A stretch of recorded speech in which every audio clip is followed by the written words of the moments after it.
ప్రజాభవన్ వద్ద ఏర్పాటు చేసిన బ్యారికేడ్లను ఢీకొట్టిన కేసులో అధికారులు చర్యలకు దిగారు. ఇందులో భాగంగా పంచగుట్ట ఇన్స్పెక్టర్ దుర్గారావుపై సస్పెన్షన్ వేటు వేశారు. కేసు విచారణలో నిర్లక్ష్యంగా వ్యవహరించినందుకు వేటు వేసినట్లు అధికారులు తెలిపారు. కాగా ఈ నెల 24న అర్ధరాత్రి బేగంపేటలోని ప్రజాభవన్ వద్ద ఏర్పాటు చేసిన బ్యారికేడ్లను బీఆర్ఎస్ మాజీ ఎమ్మెల్యే షకీల్ కొడుకు సోహెల్ మద్యం మత్తులో కారుతో ఢీకొట్టాడు. అయితే ఘటనపై కేసు నమోదు చేసిన పంచగుట్ట పోలీసులు ఎమ్మెల్యే కొడుకును కేసు నుండి తప్పించి మరో వ్యక్తిని ఇందులో ఇరికిచ్చారు. షకీల్ కొడుకును కేసు నుండి తప్పించడంలో ఇన్స్పెక్టర్ దుర్గారావు పాత్ర ఉన్నట్లు తీవ్ర ఆరోపణలు వెలువెత్తాయి.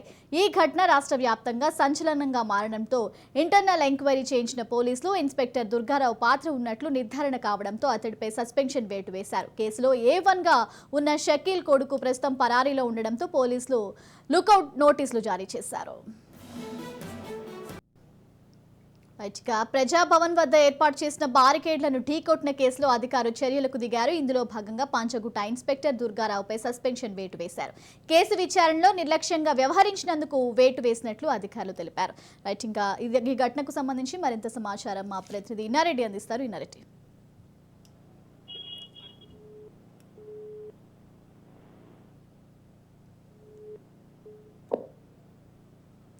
ఇన్నారెడ్డి, ప్రజాభవన్ వద్ద జరిగిన ఈ ఘటనకు సంబంధించి అప్డేట్ ఏంటి?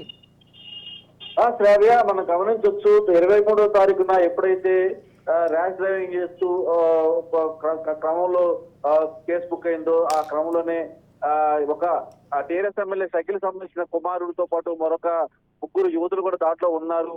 తర్వాత డ్రంక్ అండ్ డ్రైవ్ స్టేజ్ లో వాళ్ళు ఈ ప్రమాదానికి గురి చేశారని చెప్పేసి కూడా సమాచారం ఉంది. అయితే ఇక్కడ ఇన్స్పెక్టర్ తెలివిగా ఎవరైతే ఎమ్మెల్యే కొడుకును తప్పించి వేరే వాళ్ళను పేర్లో చేస్తామో, తర్వాత దీనికి సంబంధించి దీంట్లో అంటే ఎప్పుడైతే దీనికి సంబంధించిన వివరాలు ఉన్నాయో, తర్వాత షకీల్ ఎమ్మెల్యే కొడుకును మాజీ ఎమ్మెల్యే కొడుకును పిలిపించి విచారించిన తర్వాత దీనికి సంబంధించి ట్రాఫిక్ పోలీస్ స్టేషన్ కు ఒక పోస్ట్మాన్ పంపించడం, ఆయన ఆ నేపథ్యంలో పరారవడం జరిగింది. ప్రస్తుతం అయితే మాత్రం ఆయన పరారై విదేశాలకు పోయిన నేపథ్యంలో ఆయన రెడ్ కార్డ్ నోటీస్ కూడా జారీ చేయడం జరుగుతా ఉంది. దీంట్లో నిర్లక్ష్యం వహించిన ఇన్స్పెక్టర్ ప్రస్తుతం సస్పెండ్ చేయడం జరుగుతా ఉంది. సో దీంట్లో ప్రధానంగా మాజీ ఎమ్మెల్యే తర్వాత కొంతమంది మీడియేటర్లను పెట్టుకొని ఈ రకమైన దందాకు పాల్పడ్డారు. తర్వాత ఈ కేసును కూడా తారుమారు చేసే ప్రయత్నం చేశాడు.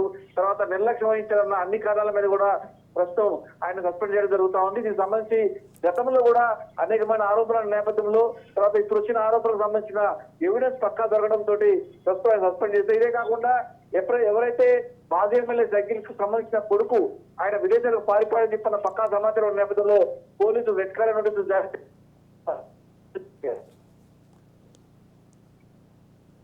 Right, thank you Inna Reddy.